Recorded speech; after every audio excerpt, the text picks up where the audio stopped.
All right, hello again, everyone. It's Will Pop Vinyl with another video here, wrapping up 2025. This is going to be my 2025 best finds video, and like I said, I collected a lot of stuff this year, and I did a previous video with my best releases of 2025, or at least of the ones that I collected that I enjoyed the most and was happy to add to the collection. This one is just going to be things that I found. I'm trying mostly to stick to things that I bought at shows or in stores. There's going to be a few Discogs things here just because that was the only way I could get this, and sometimes I lose patience.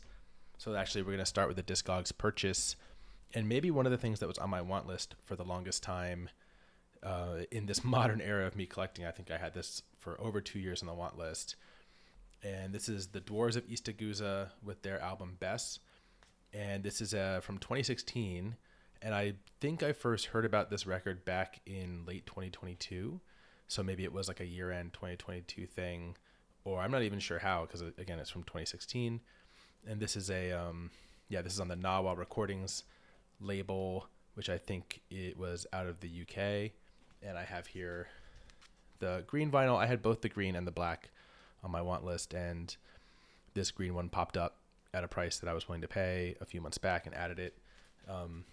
This could have been in the Turning Points video too. It's just a really weird, kind of jazzy, kind of world experimental record that did definitely expand my ear. And I've gone on to, but while I was waiting to collect this, I collected a lot of other stuff from them. But this one was the one that got me into it. In particular, like the first two tracks are really awesome, but the whole record is great. And yeah, I mean, it does take some more experimental and challenging turns at points, but it starts off really strong, really catchy. And, you know, when that organ hits in that first song, especially, it just really starts to rock in a very, again, like, not like rock in a literal way, but in a way that I really enjoy. And yeah, so if you've never heard of this one, Dwarves of East Agouza, check them out. And you can stream this one too on like Apple and Spotify. But yeah, this is one of the ones I was happiest to get this year. Some classic jazz that I picked up. I got Empyrean Isles here by Herbie Hancock. This is from, let me make sure I have this exactly right. So this is a 1964 mono with DG on side one. So this is very close to, or technically a first pressing. It's kind of VG condition. I think there's one noticeable spot on the B side, the first track, which is why I was able to get it at such a discount. I got this at WFMU 2025 this year for I think about $100, which is a pretty good price for this pressing. That one spot does kind of make like a thumping noise for a few rotations, but it's something I can live with just to have this in the collection at that price. And, you know, if I ever want like a listening copy, obviously I can get a repress that would probably sound great. But I really enjoy owning the originals, or as close to it as I've expressed on the show before. Another classic one here, Something Else, Cannonball Adderley. So this is a 1958 mono. So again, very, very close to a first pressing. Like, I don't know, because there's like mono, there's stereo, and there's all these nuances with Blue Note, but this is close enough for me.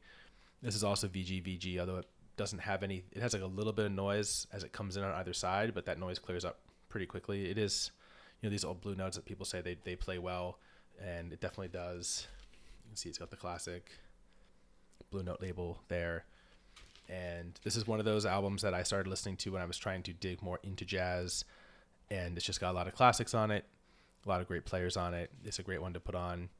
And I got this at the Maplewood record show, actually, around maybe it was in the spring or so of this year over in Maplewood, New Jersey. They do a twice-a-year show, and got this from a cool vendor there.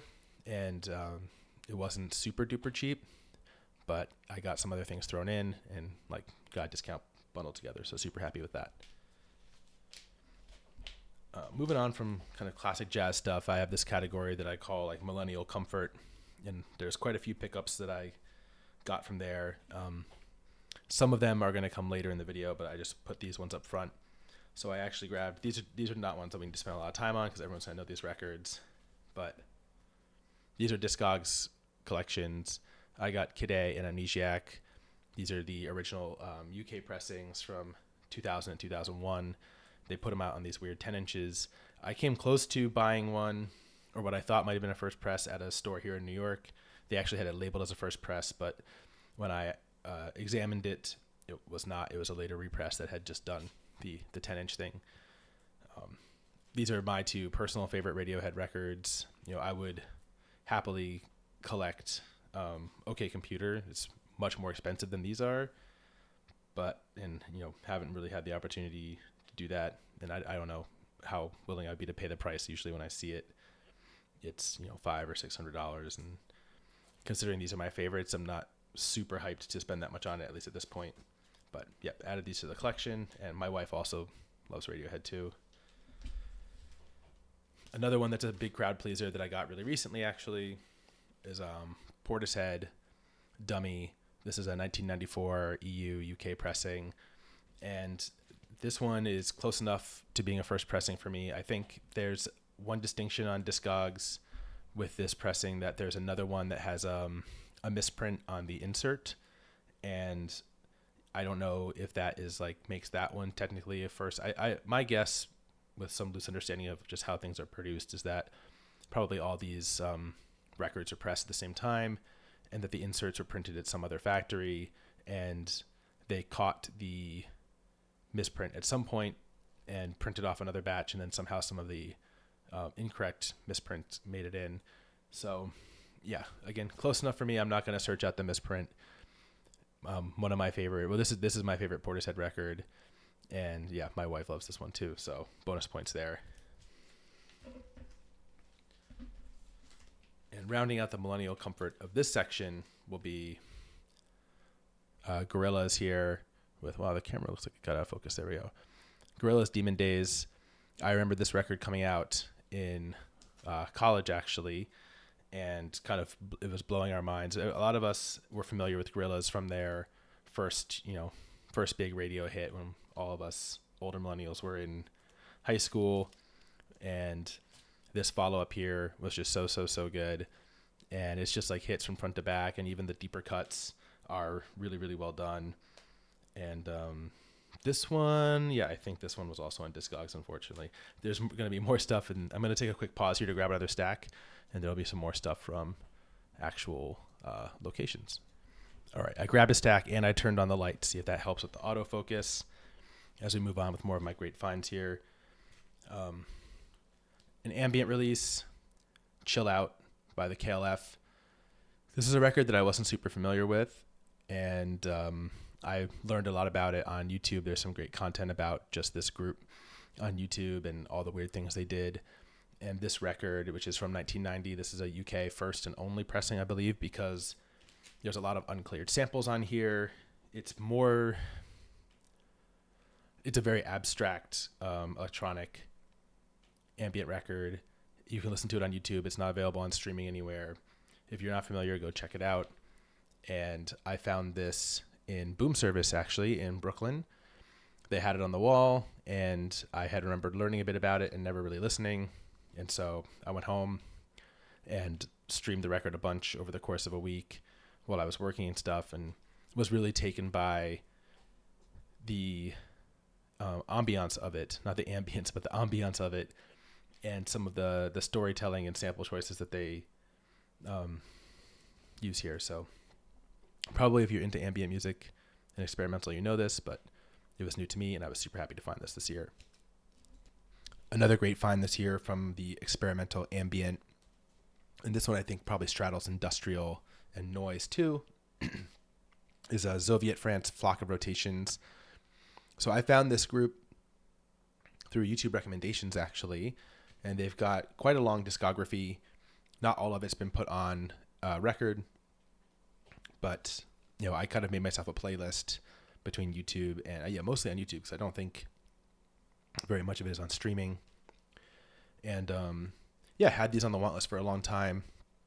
I actually bought this from someone, I think they might have been in Germany or England, on Discogs, and they had this and another one of I think I only have 3 or so on my want list out of everything that they've made, but they had another one called Shouting at the Ground, and both were first pressings. And yeah, this is from 1987. This is a UK first pressing on what was the label here? Yeah, Red Rhino Records. And the other one, though, that they sent was actually not a first pressing, so I had to work out with the seller to return it, and they were kind enough to do that. Very accepting of the reasoning. So yeah, I have this like cardboard insert in here protecting, because this front jacket is kind of made of this like very flimsy linen material. But another really great group if you're into experimental electronic, kind of ambient, kind of industrial, kind of noise sometimes. And I felt bad because I finally pulled the trigger on getting these on Discogs, and then I think it was within a month or so that I found this exact one. No, not this exact one, but this record up on the wall at Deep Cuts, and I had literally, just bought it on Discogs. So kind of a lesson there that, I wouldn't have bought it just by itself. I bought it because the seller had both, and I was able to kind of combine. But there you go, lesson learned. Things like this can still be found here in New York. You can kind of find anything here. And this one I'm kind of qualifying as a find. Now we're moving away from ambient into like spiritual jazz territory. This is from a local-ish seller, Boom Service, who was primarily a Discog seller, and now they have a physical location in Brooklyn and Williamsburg, East Williamsburg. And this is Pharoah Sanders' Izipho Zam. And I bought quite a few things from them. They did a Instagram post that they had bought a jazz collection. They were throwing a ton of it up on eBay for whatever reason. So I found their eBay listings and favorited a bunch of them and watched watched the action and placed some bids, and wasn't really expecting to. I've never done eBay for records. I just don't do eBay very much in general. So I wasn't expecting to win much. I think I ended up winning 4 or 5 records off of them. I did ask them to combine the shipping. They said they would. They did not. That was a bummer. I got 5 separate packages all sent to me. And the interesting thing about this is that it's a white label promo. And I'll do a quick pause actually to see how much I paid for this, because it was a really, really good deal. All right, I've got the eBay up here. So the record itself, I would say, is VG. And I would say the cover is VG, at least VG enough for me. Maybe if you were really a stickler for things like ring wear and little marks like you see over here, maybe you'd call it G+. It has a little bit of wear around the corners and some tape. And I got this for $80 shipped on eBay. So I think they took quite a bath on their eBay thing overall. I also got like Art Blakey and the Jazz Messengers at the Jazz Corner of the World from them. A white label promo of John Coltrane's Interstellar Space for $40. Pharoah Sanders' Journey to the One.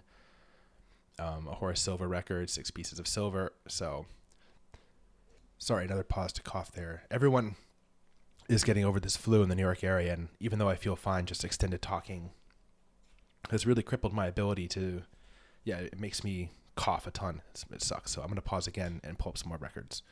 All right, so to wrap up the spiritual jazz section here, another Discogs purchase, Bengt Berger's Bitter Funeral Beer, and this is on ECM. I love that ECM label, and one of the, kind of a different style of ECM jacket.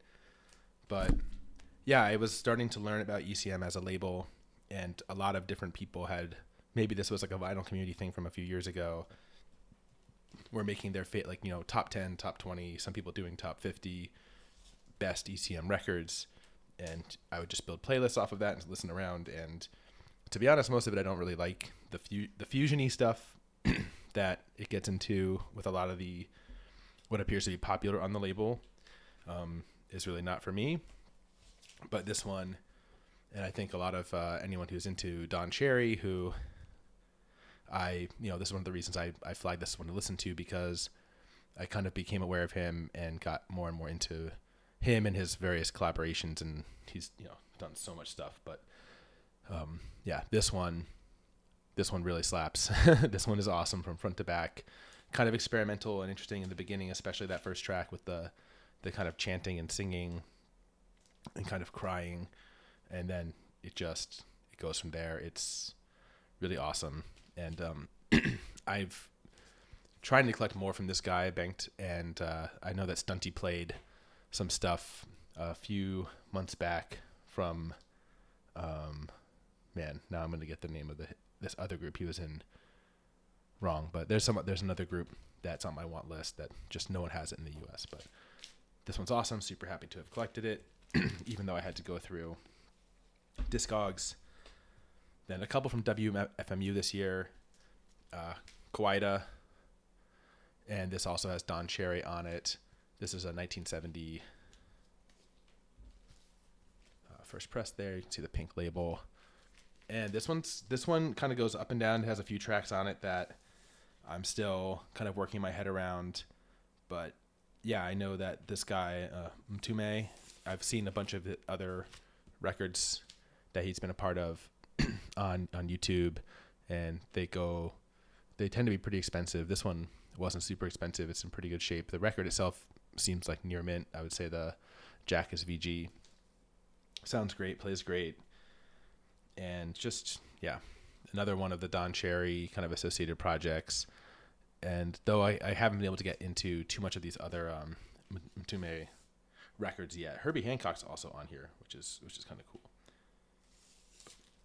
But yeah, that was a great find, and I got this from the Boom Service table there. So this is one that must have not made it up onto their auction.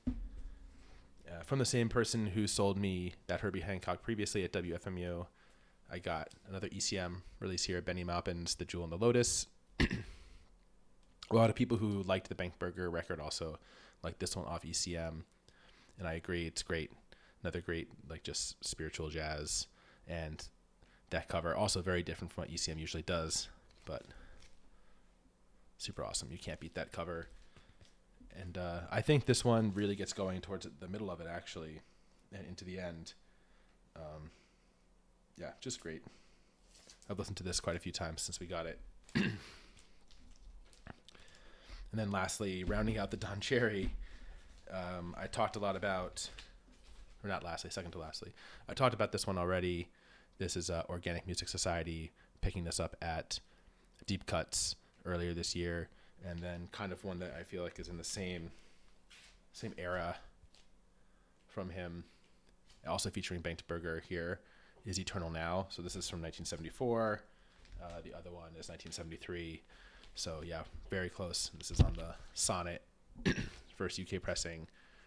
And yeah, both these records are some of my favorite Don Cherry so far. Not that I've digested his whole catalog, but super happy to have found these and not have to go to Discogs for them. And lastly, on the spiritual jazz, also in Brooklyn at what's it called? Woodward Garage. Birth Speed Merging by the Pyramids.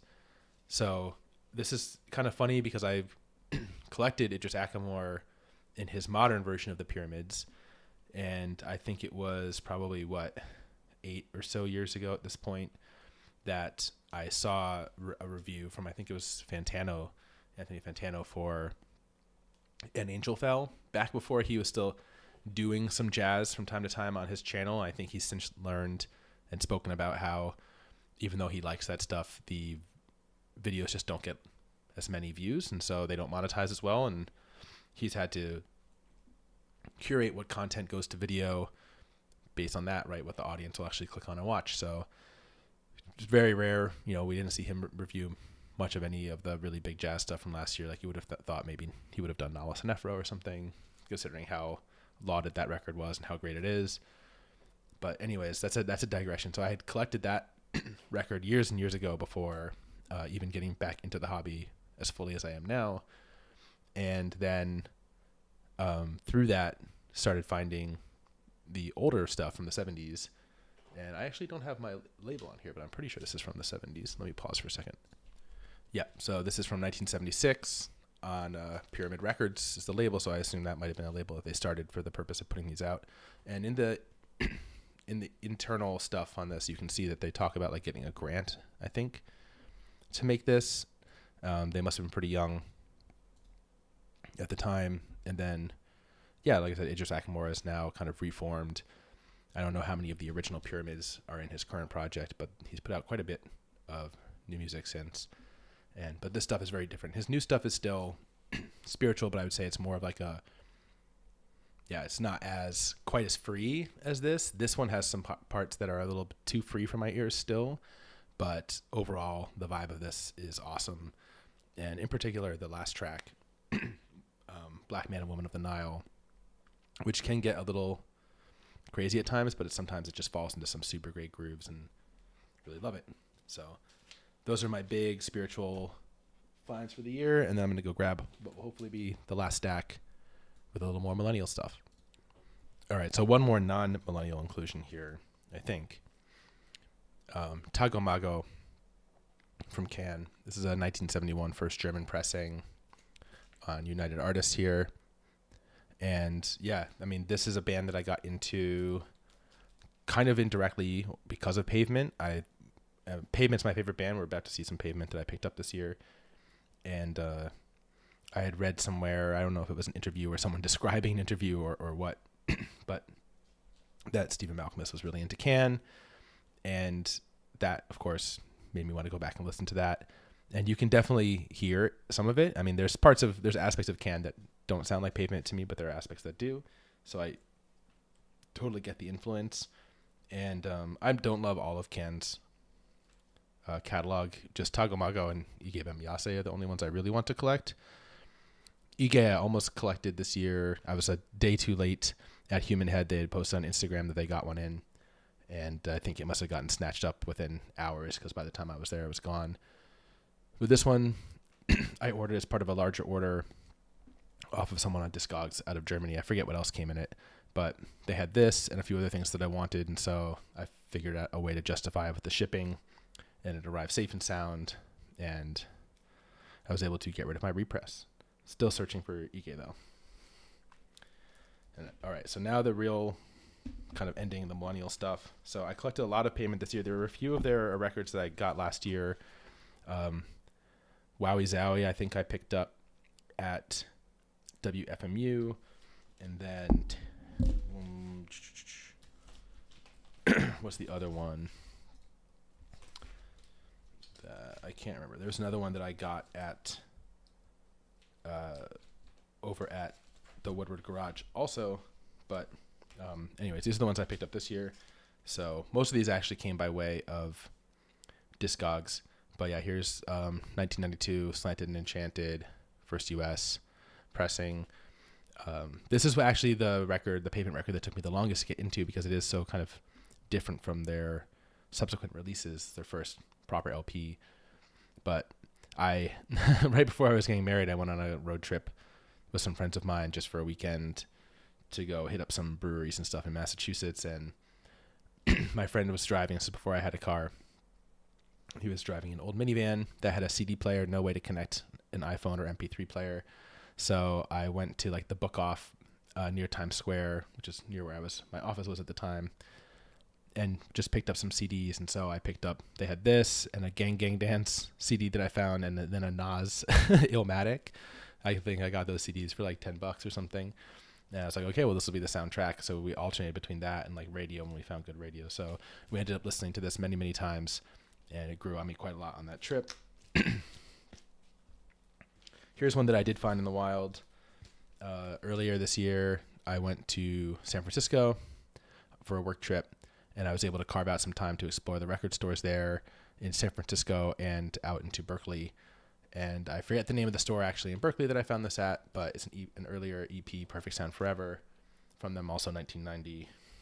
And definitely still that same very raw, like Slanted Enchanted sound on here.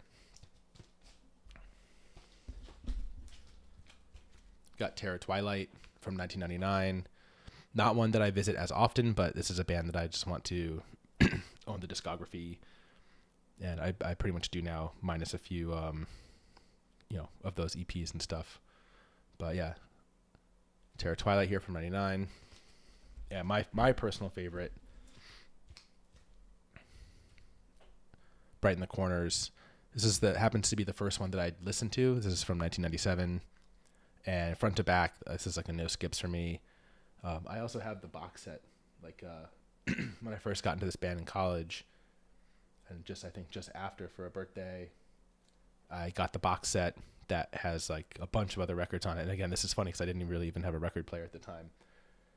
And that box set's actually worth quite a bit because I guess there's some B-sides and stuff that are not pressed anywhere else. So I'm keeping the box set, but had to have the original here from 97. And I'm pretty sure I got this on Discogs too. So another band I love in that same vein, although definitely different, Modest Mouse. I've talked about Modest Mouse already in a previous video, but I found This Is a Long Drive with Nothing to Think About. This is a long drive for someone with nothing to think about. This is like their first proper LP from 1996 on the Up label here. And there's a record shop in the city that I don't always find stuff at because it tends to be more like emo and pop punk focused, called Limited to One. But since they're local, I still follow them, of course, on Instagram. And the owner posted this up out of his personal collection. It even has this little like Modest Mouse fan card in here from the In Sounds trading card series or whatever this is. But yeah, so I went and grabbed this from them, this 2-disc. And then I think some months prior to that, also in the city at, what's the name of that record shop? The one that's kind of down by, I'm not even going to pause for this, so I'll find it really quick.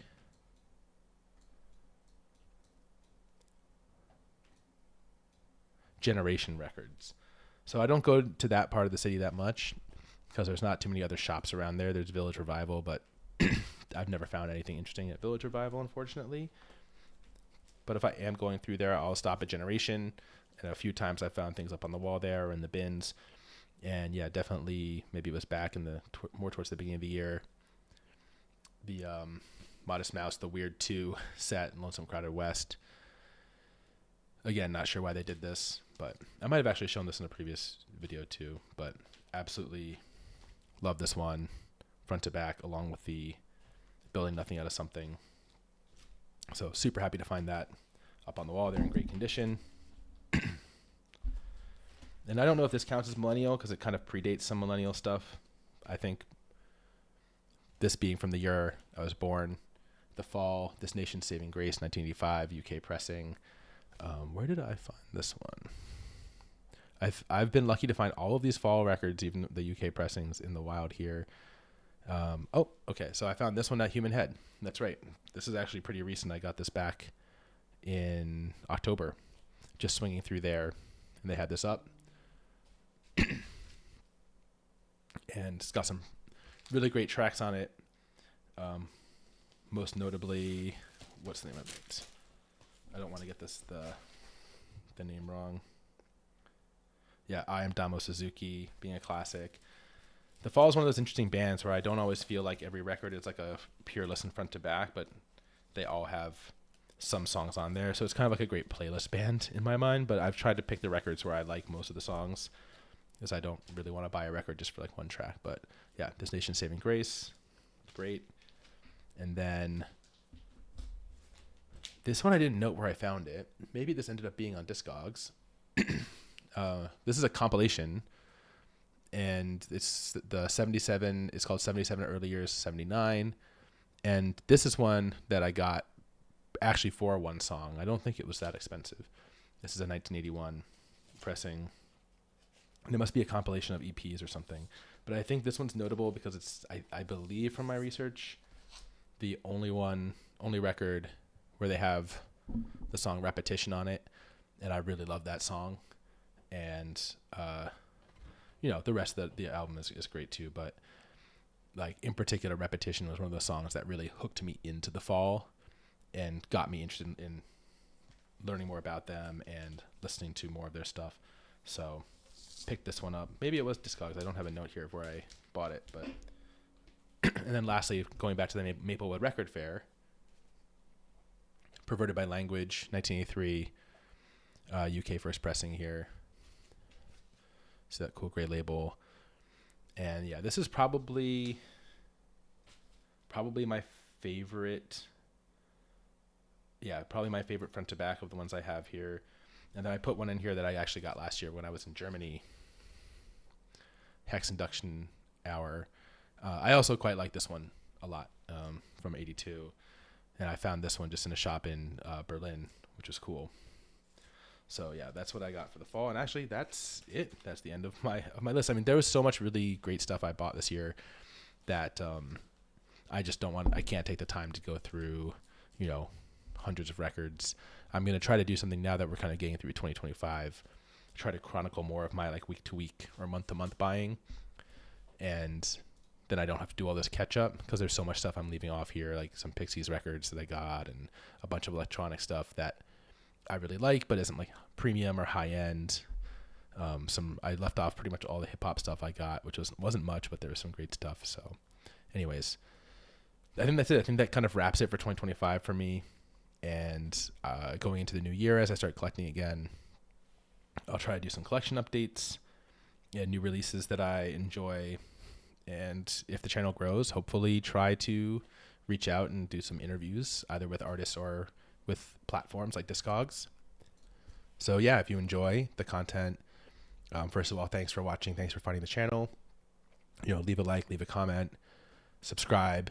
Having subscribers would help just to even market the channel as viable to do things like interviews, which is something that I've done a lot on my podcast. And so anyways, hope you enjoyed. And if you like any of these records, let me know. If there's any on here that you discovered because of this, let me know. I'd love to hear it. And that's it. I'll be back in the new year. Later, everyone.